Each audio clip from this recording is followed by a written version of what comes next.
Welcome to the Salmon Runs YouTube. Enjoy the video. In this video, I will explain how to use a PAF format in Google Docs, only ways. Open a blank Google Doc and immediately set 1-inch margins, 12-point font, and double spacing so your base is correct. Next, add a header with a running head on the left and page numbers on the right. Create a title page centered with your title, author name, and affiliation so the document meets APA expectations from the start. Set up your document to make APA effortless. Double-check that the entire document uses double spacing and that paragraphs have no extra spacing before or after. Update normal text to 12-point and your chosen APA font so new text matches automatically.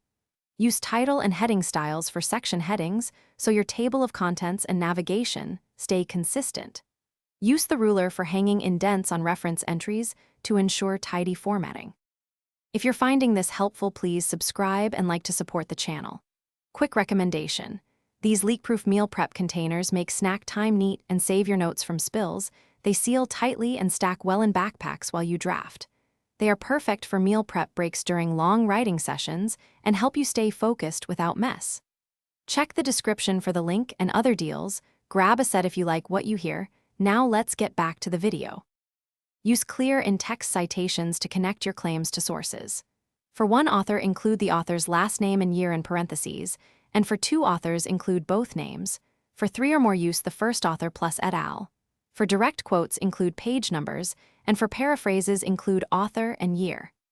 Build each reference's entry with author, year, title, and source, and apply a hanging indent so entries align neatly. Thanks for watching. Consider subscribing if we helped you.